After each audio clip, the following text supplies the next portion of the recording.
everyone, and welcome to the latest edition of Masterpiece Storytime with Mr. Kirkland, where we are reading Treasure Island. Today we will be reading Chapter 12, The Man of the Island. So why don't we go ahead and get started.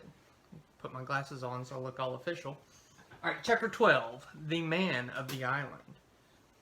I was thrilled to have given Silver the slip and began to enjoy exploring the island. It was full of strange things to see, enough to excite the imagination and curiosity of any boy my age. I wish I could remember all of them, but my young mind was overwhelmed at the time with all the vivid new colors and sights. I could have spent a month just taking in all the strange plants and trees I came upon. I'd marched across some marshy tract of land full of swaying willows and bulrushes, which I had read about in the Bible, and odd-shaped trees that rose up out of the swamp. Then there was some wave-like sandy country that went on for about a mile. There you could see pines and twisted-looking trees that resembled oak, except for their purplish tinge.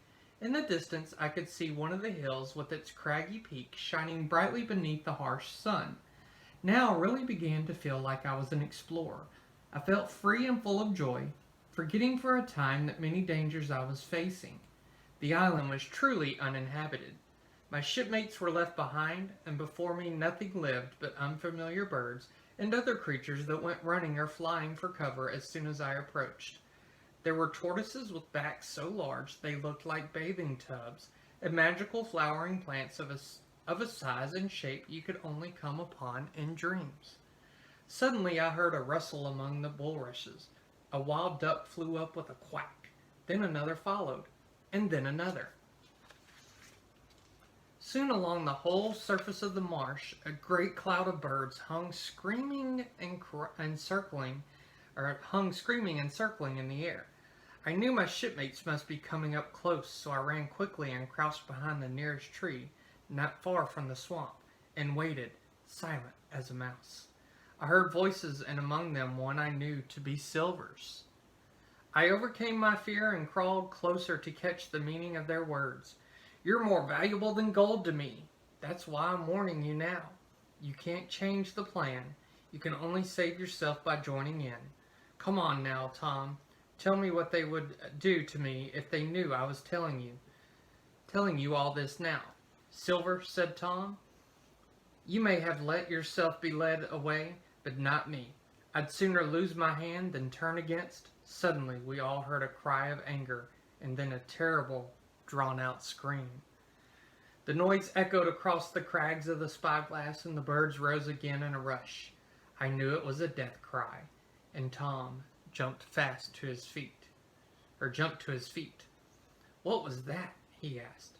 "That," answered Silver. "That'll be Alan." "Alan?" cried out Tom. "Well then, rest his soul. And as for you, Long John Silver, you're no mate of mine. I may die, but if I do, it will be for duty's sake.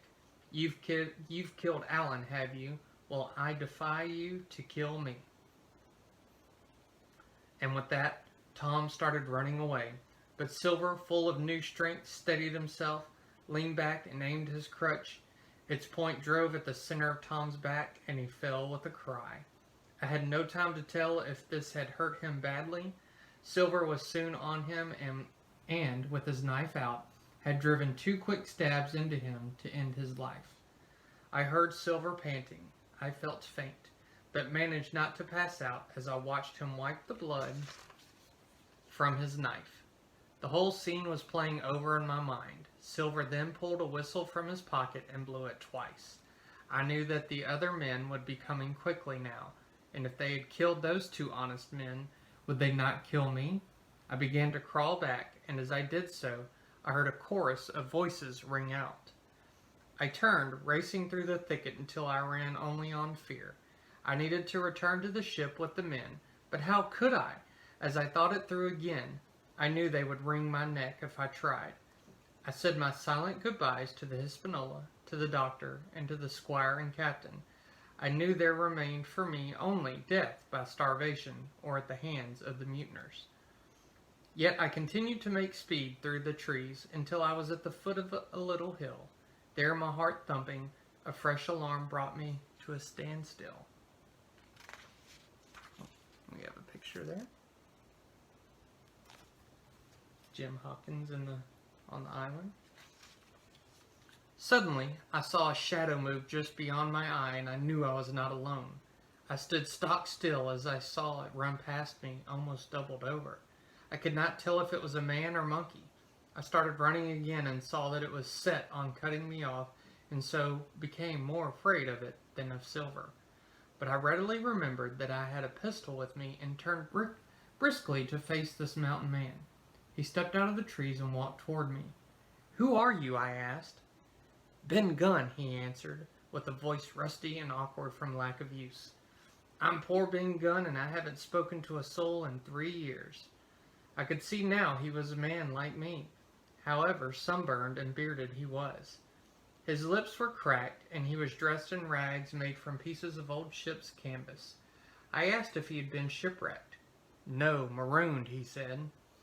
I had heard this voice before. I had heard this word before and knew what it meant, a terrible punishment, where someone accused of a crime is left all alone on an island to fend for himself. Then he told me how he had survived on goats, berries, and oysters, and that he had long dreamed of eating cheese once again. Well, I told him, if I can get back on my ship, you shall have it. I then told Ben my name, and he told me with a crazed grin and in a whisper a great secret. "Jim," he hissed, "I have nothing, but I am rich." He went on to tell me that he would make me a rich man too, and asked quickly if my ship was Flint's. Suddenly I trusted him, and told him that the ship was not Flint's, and that Flint was dead. And that some of the men were Flint's and were mutineers and murderers. "Not a man with one leg," he gasped. "Yes, Silver is their leader," I answered, seeing him shiver. I told him at that point all that had happened. "Do you think," he asked, "if I could help, that the squire would take me on and perhaps let me keep 1,000 pounds of this money?" I answered that he would of course do so.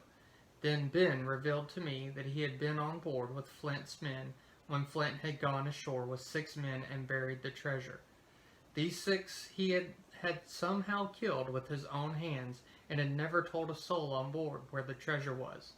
Those who asked were told they were welcome to stay on the island and try to find the treasure. Of course, they all said no. But poor Ben was back with another ship 3 years later, and upon seeing the island, had told the crew he could find the treasure. After 3 days of searching, they cursed his name and left him to fend for himself, leaving him only a musket, a spade, and a shovel. "But you tell your squire," he said, "that when not pining for home and for cheese, Ben has been occupied with another matter that should interest him." I answered that of course I would, but that I had no way of getting back to the ship. "Well," said Ben, pointing to a cove, "we could always in a pinch use this little boat that I had made. I kept it by a white rock that lies farther down toward the shore." And with that, we heard cannon fire and gunshots ringing out through the air. The sun was still high in the sky. I knew that the fighting on board the ship had begun. Ben kept me low and out of sight. Then he pointed some distance ahead to where the English flag fluttered in the wind. Alright. And that's it for Chapter 12, guys. I hope you enjoyed it. Please join me next time when we read Chapter 13 of Treasure Island, which is entitled "The Story Continued by the Doctor, How the Ship Was Abandoned." And I think in that chapter covers the same time period of what we just read, just from a different person's point of view. I believe the Doctor's point of view. So, we'll see. So, again, I hope you enjoyed it. Please join me next time, or on the next edition of Masterpiece Storytime with Mr. Kirkland. Thanks for watching. See you next time. Bye, guys.